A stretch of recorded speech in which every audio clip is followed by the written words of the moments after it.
Okay, so for those of you who are truly elite aesthetic practitioners, let's talk about your clinic's design. Because it's not just about decor, is it? It's a strategic weapon. Every single wall, every chair, every piece of art, it's either helping you grow your business or it's actively holding you back. Today, we're going to break down how to weaponize your physical space and turn it from just a passive backdrop into a powerful engine that actually influences your patients and measurably drives revenue. So let me ask you a really direct question. Is your clinic's design a genuine business asset that's actively helping your bottom line? Or is it a silent liability, maybe costing you bookings every single day without you even realizing it? And trust me, that distinction is everything. Your space is never neutral. It is always, always working for you or against you. You know what's funny? So many highly successful clinics have what I call an accidental design. It might even look beautiful, but it was chosen for aesthetics, not for influence. And that right there creates a massive strategic blind spot. The very environment that's supposed to welcome patients can, without you knowing it, distract them and cost you money. So that's what we're going to fix. We're going to illuminate that blind spot and shift your design from accidental to intentional. Let's look at the difference here. Accidental decor, it's often cluttered. There are competing things to look at. And yeah, it might be pretty, but it totally distracts from the one thing we want the patient to do: book their next treatment. Strategic design, on the other hand, is laser focused. It intentionally guides the patient's attention exactly where you want it. Here's the key takeaway. Every single visual element in your clinic has to have a job. If it doesn't, it's got to go.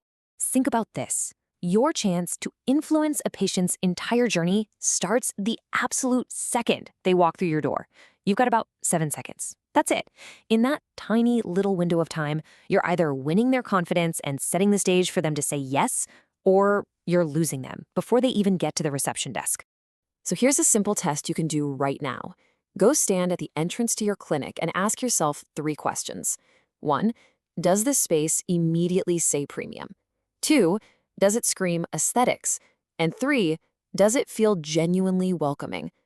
If the answer to any of those isn't an instant, obvious yes, then you are actively leaving money on the table with every single patient who walks in. All right, so once you've nailed that first impression at the door, the next step is to literally design the path to yes. What does that mean? It means you have to strategically use all those high traffic areas every patient has to walk through. These aren't just hallways or waiting rooms. They are your most valuable marketing real estate, period. So what is this prime real estate? Well, you've got the obvious zones, right? The reception area, the consultation rooms, the checkout desk.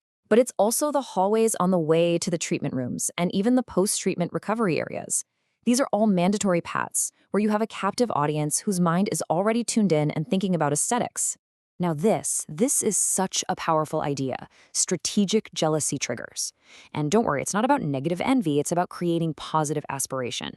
Imagine a patient who just finished a treatment. They're feeling good, and as they walk out, they pass a wall of your most stunning before and after photos. The thought in their head isn't, I wonder if this stuff works. No way. The thought is, wow, I could look like that. And let me tell you, that thought is an incredibly potent motivator for them to book their next appointment right then and there. And here's a super practical way to put this into action. Let's say filler is one of your highest margin services. Simple. You line the hallway that patients walk down to get their treatment with your absolute best, most jaw-dropping filler result photos. By the time they actually sit down in the chair, they've already seen and absorbed multiple success stories without you having to say a single word. You've primed them to be interested. It's brilliant. And listen, this isn't just some fluffy theory. It has a real, tangible impact on your bottom line.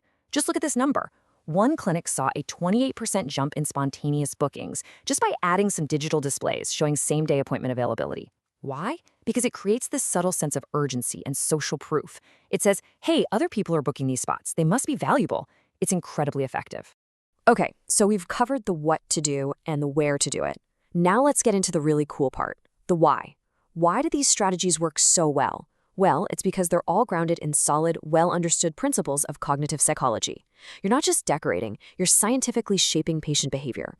One of the key principles at play here is something called the von Restorff effect. It's actually really simple. Our brains are hardwired to notice and remember things that are different. It's an old survival mechanism, you know. In a huge field of green grass, our ancestors needed to be able to spot the one red berry. The same thing applies in your clinic. Whatever visually stands out is what gets prioritized in a person's memory. Visual distinction. literally equals mental priority. So here's how you use that. Your most important call to action, the one thing you want every patient to do, book your next treatment, that needs to be the red berry. It has to be visually distinct. Use a different color, use a bigger font, put it dead center on your checkout desk. Make it impossible for the brain to miss, and therefore impossible to forget. Okay, we've covered a ton of ground, from first impressions all the way to cognitive biases. Now it's time to make this real for you. Let's pivot to a super clear, actionable takeaway that you can use to start transforming your space from a cost center into a revenue driver, like today.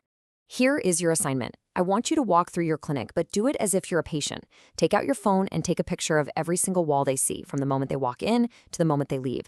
Then, for each and every one of those photos, ask yourself one critical question. Does this thing move my patient toward booking their next treatment, or does it just distract them? And you have to be ruthless. If it doesn't serve that primary goal, it needs to be moved or removed. So, I'll leave you with this final thought. Your clinic, right now, is constantly communicating with your patients, whether you planned it that way or not. It's telling them a story about your brand, about your results, and about what you want them to do next. The only question is, are you the one writing that story? What is your space really telling them?